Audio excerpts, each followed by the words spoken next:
Oi, gente, tudo bem? Que bom, estamos estreando hoje um programa aqui, Novidade. Estou um pouco nervosa, mas a gente vai aprendendo juntas e juntos, né? O programa Fora do Eixo, que é uma iniciativa do Jubileu Sul Brasil, né, em parceria com a Semana Social Brasileira e a Agência Tônica, que estamos aí para trazer para vocês um programa que quer traduzir, vamos dizer assim, o economês, né? Essas notícias que trazem a mídia e que tem impacto direto no cotidiano da vida, mas que a gente muitas vezes não faz essa conexão, né?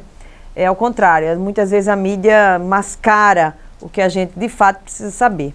Bom, então, o Jubileu Sul, né? Nós somos uma rede em movimento. Nós somos 29 organizações no Brasil e já existimos há 22 anos. O nosso trabalho é muito focado na formação, na educação popular, em particular com as mulheres nos últimos anos, né? O trabalho de incidência, né? O trabalho de pressão sobre os centros de poder, o trabalho também de produzir informação, e tudo isso vocês podem também acessar pela página, né, o canal, né, do internet, YouTube, Instagram, Facebook, Jubileu Sul Brasil, e também a página na internet, onde vocês vão poder encontrar muitos materiais, cartilhas, textos, análise de conjuntura, tudo para ajudar a gente a pensar, a dar um suporte a gente pensar as saídas para esse momento tão difícil que a gente está vivendo no Brasil. Portanto, o nosso programa ele vai estar sempre trazendo algumas notícias da grande mídia e logo em seguida nós vamos estar entrevistando uma convidada, um convidado especial. Nesse mês de março, as nossas serão duas convidadas, né, que a gente vai ter hoje e no dia 29 de abril nós vamos entrevistar mulheres atuantes, mulheres ativistas que estão refletindo também questões relacionadas a esse momento que o Brasil está vivendo. Portanto, sejam muito bem-vindas, bem-vindos, bem-vindes e solta a vinheta.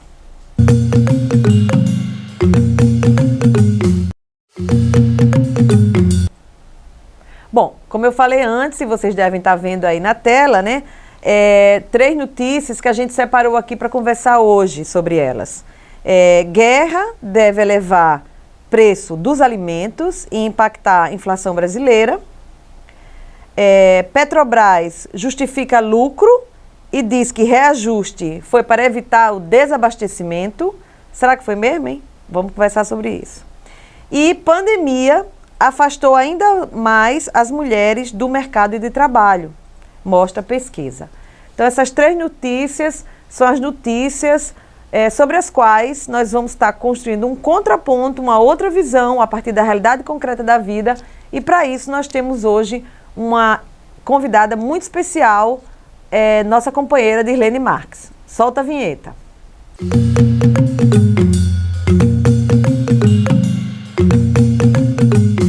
De uma estatal não é obtenção de lucro. O objetivo de uma estatal seria possibilitar a melhoria de condições de vida para o povo, né, onde ela está localizada. No caso da Petrobras, ela deveria, né, era distribuir esses recursos subsidiando os preços, né, internos, os preços do combustível interno. Porque nós sabemos que ao elevar o preço do combustível, como tudo no Brasil também é um outro erro cometido, né, pelo nosso desenvolvimento histórico, o crescimento histórico da economia brasileira, tudo aqui é transportado através de rodovias. E as rodovias só usam, né, o combustível derivado, né, do petróleo e pouquíssimo aí do álcool. Mas então qualquer elevação do preço do petróleo eleva também de forma intensa os preços das mercadorias que são transportadas através, né, das rodovias. Bem, então aí nós temos toda uma visão de uma política que está sendo feita. O objetivo não é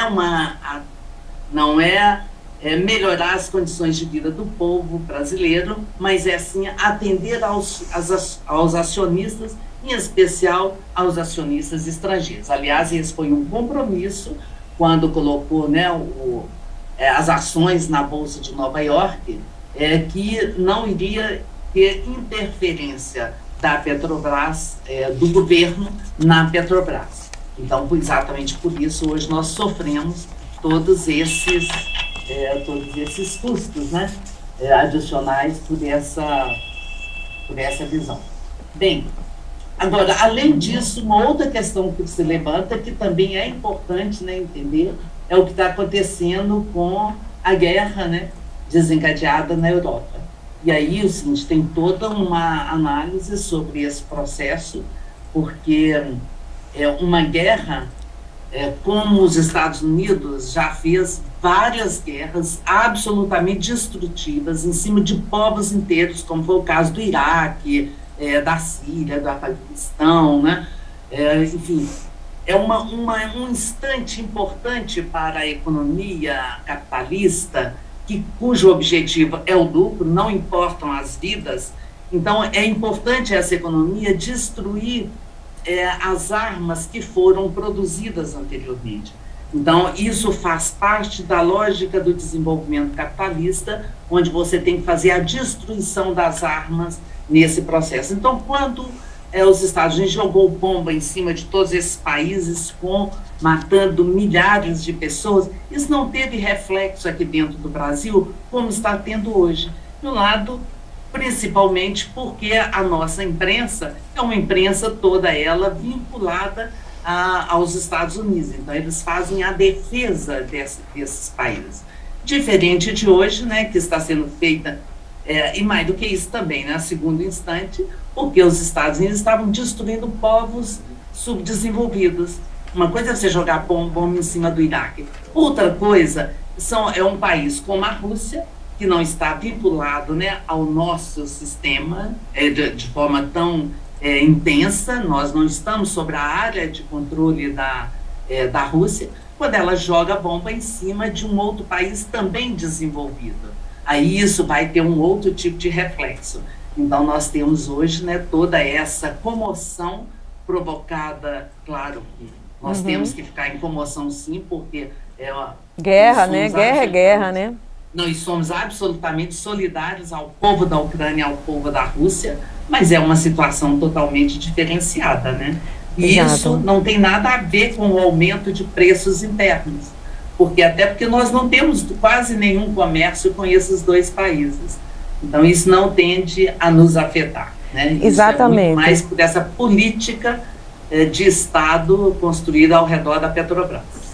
Isso aí, Dirlene, eu acho que o nosso objetivo aqui com o nosso programa, aqui fora do eixo, é exatamente mostrar o contraponto, né?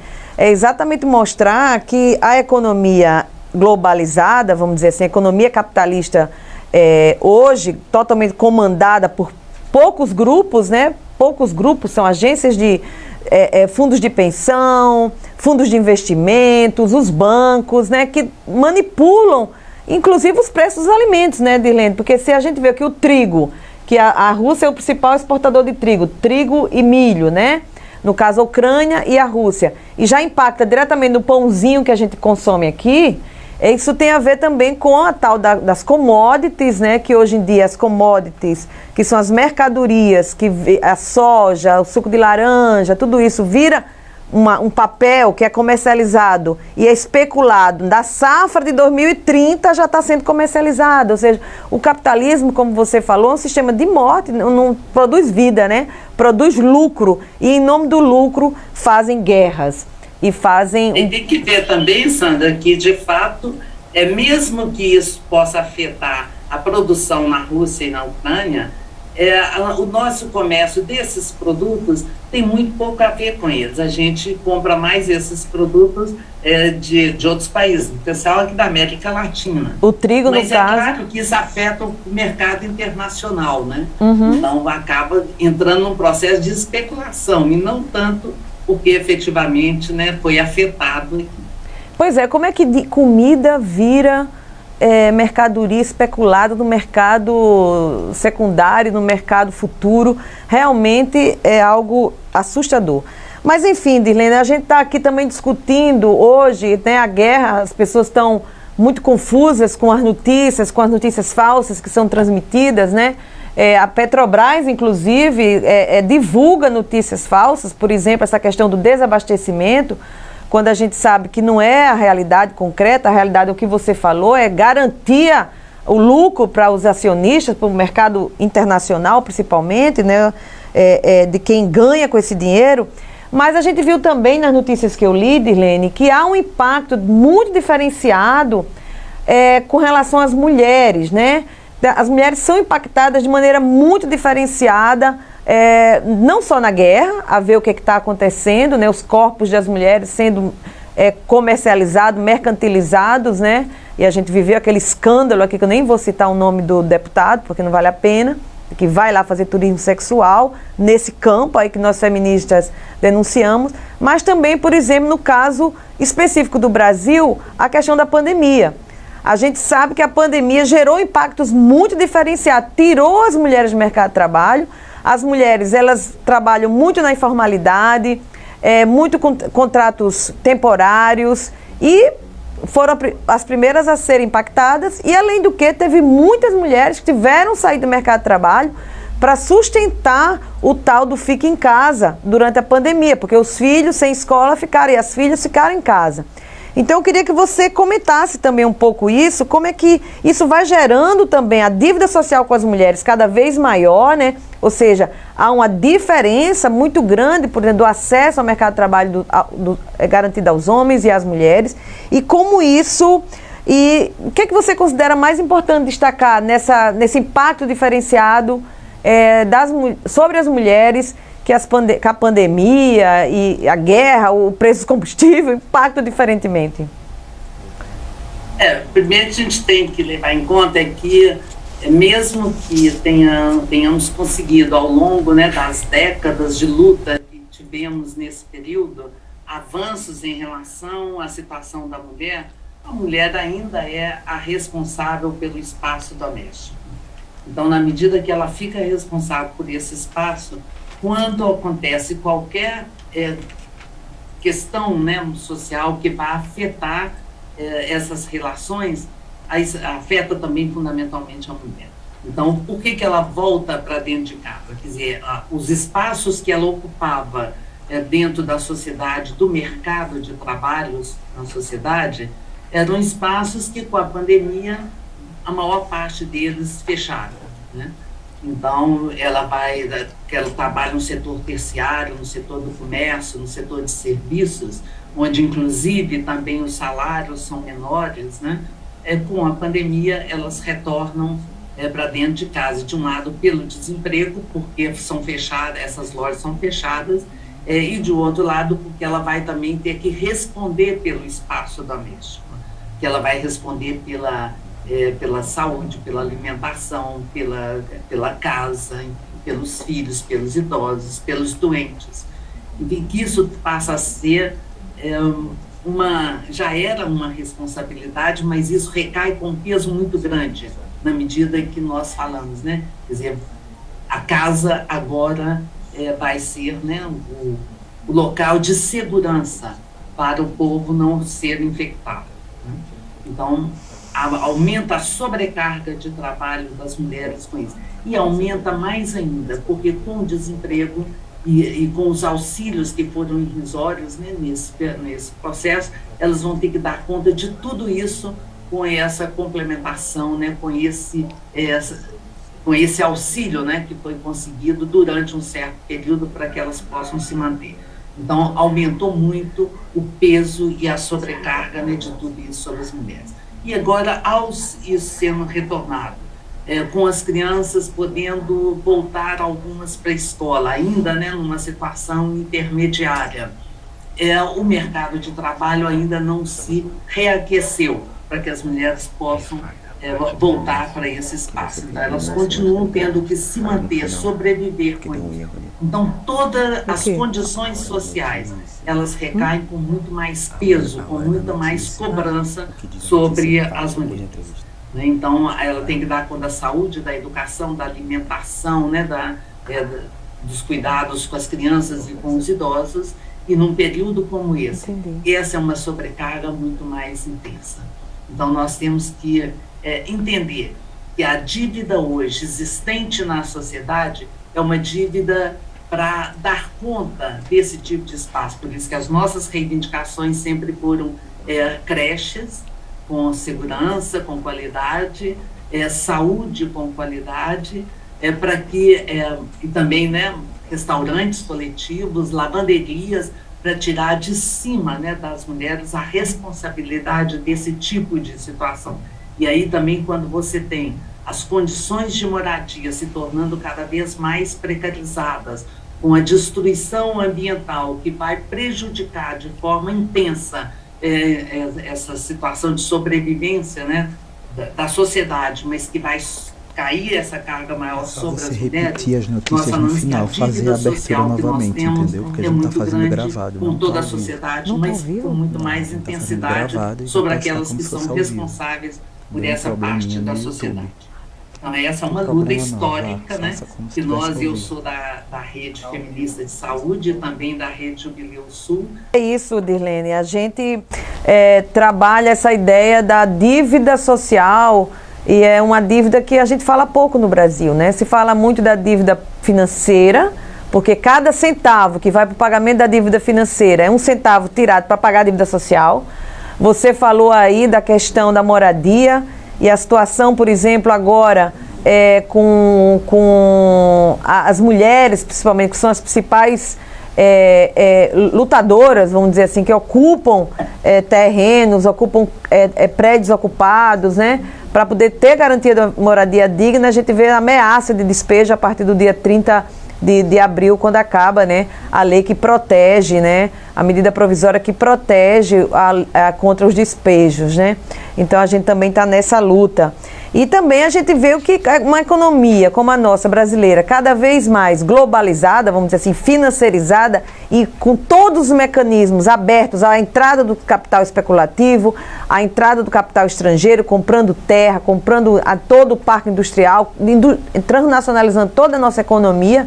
Isso significa cada vez mais um processo de submissão, um processo de perda de soberania, uma incapacidade da gente decidir sobre o nosso futuro. Realmente é uma situação dramática que nós estamos vivendo, em particular as mulheres brasileiras, né, e latino-americanas, que foram as mais afetadas por essa tremenda pandemia. E agora, né, que querem, como você falou, toda uma manipulação para que os impactos de uma guerra sejam maiores do que na realidade, quer dizer, aumentar ainda mais a tragédia que é a da guerra, trazendo para cá, inclusive, o aumento dos combustíveis, quando a gente sabe que na realidade não tem nada a ver uma coisa com a outra nesse momento. Mas enfim, como é que você... Sandra, só essa questão da dívida, só para dar um reforço, uma discussão que é importante, que a gente tem que reforçar, é que a dívida pública que o Estado assume, quer dizer, então nós cobramos que o Estado tenha responsabilidades sociais, então ele tem uma dívida com a sociedade, mas o Estado tem assumido ao longo de todos esses anos que a gente tem feito essa campanha, ele tem assumido compromisso com as dívidas do capital, as dívidas especulativas, a dívida financeira. Essa é que paramos. Por isso é que há um compromisso, inclusive, né, orçamentário, de que vai em torno de 45% a 50% do orçamento para pagar essa dívida. Imagina se esses valores fossem utilizados para poder criar melhores condições, né, de vida para a sociedade. Imagina se investisse em creches, investido em educação de qualidade. Se isso fosse investido mais no SUS, que nós vimos agora com a pandemia, como o SUS é fundamental, né? Se não fosse isso, não teria morrido apenas 640 mil pessoas, né? Mas morreria muito mais.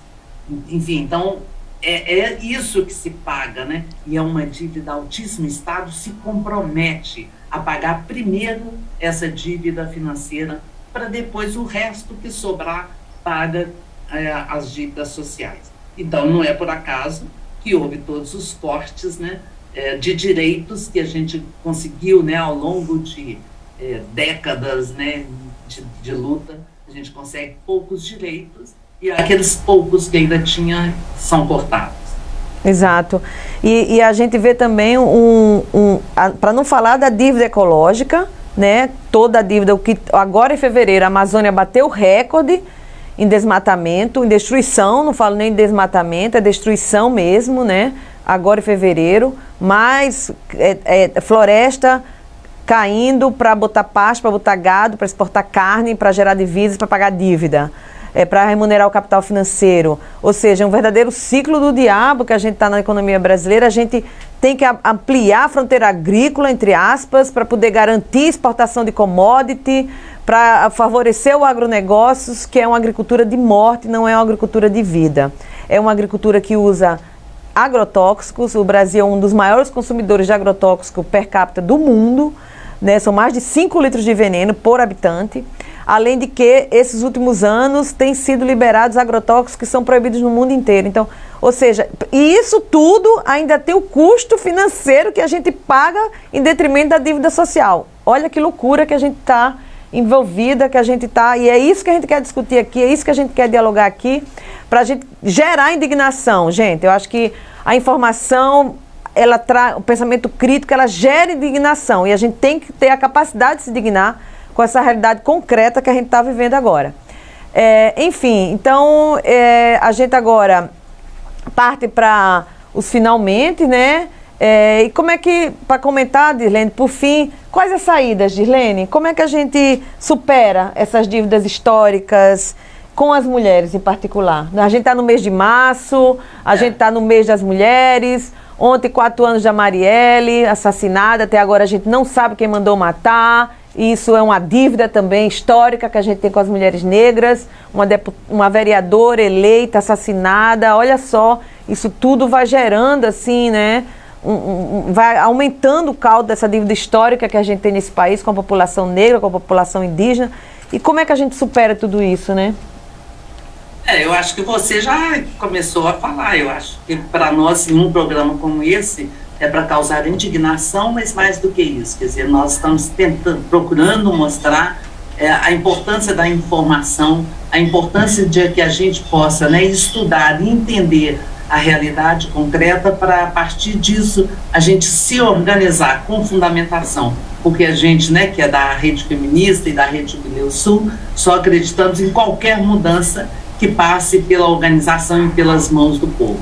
Então, nós estamos, né, nesse processo, atuando em diversas áreas, procurando trazer às ruas, através das redes virtuais, né, toda uma discussão para que dê condições de que as mulheres se empoderem, se libertem dessa sua, né, submissão histórica, para que efetivamente a gente tome em nossas mãos a transformação, né, e consigamos construir uma nova sociedade, né? Exatamente. Sem opressões e sem violências. E é nisso que o Jubileu Sul aposta, com as suas 29 entidades membros, né? Nós somos uma rede com 29 organizações nacionais aqui no Brasil e locais também. E a gente aposta na educação popular, a gente aposta na formação, a gente aposta na pressão, na mobilização para transformar essa realidade. Portanto, Dirlene, eu queria muito agradecer a você. Eu acho que nosso primeiro bate-papo aí já deixou um gostinho de quero mais, né?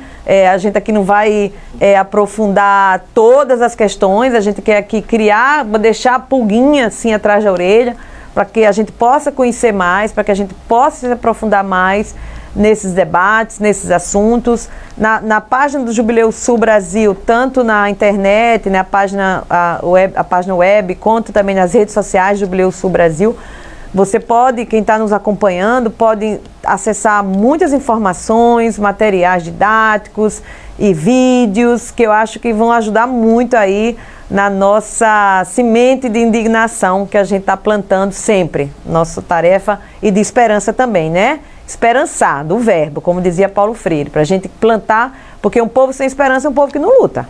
Então a gente acredita que a esperança é fundamental e a indignação para a gente construir o Brasil que a gente sonha, né? Um Brasil que a gente quer e o mundo que a gente quer e sonha. Portanto, obrigada, Dirlene, e a gente quer agradecer mais uma vez esse papo super importante para que a gente possa entender. A gente está inaugurando aqui o programa Economia Fora do Eixo. Continue nos acompanhando, envie seus comentários, sugestões de convidadas, convidados, sugestões de temas. E já convidar vocês para o próximo programa, que vai ser no dia 29 de março, 11h30, né? nos canais do YouTube e Facebook do Jubileu Sul Brasil. E o próximo tema vai ser dívida pública e desigualdades de gênero e raça. E a nossa convidada será a baiana socióloga Vilma Reis.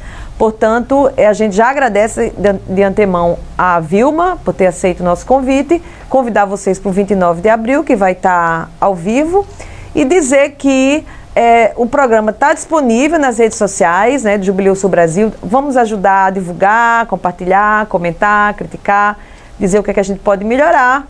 E é isso, Economia Fora do Eixo, um programa para a gente entender mais de economia. Obrigada.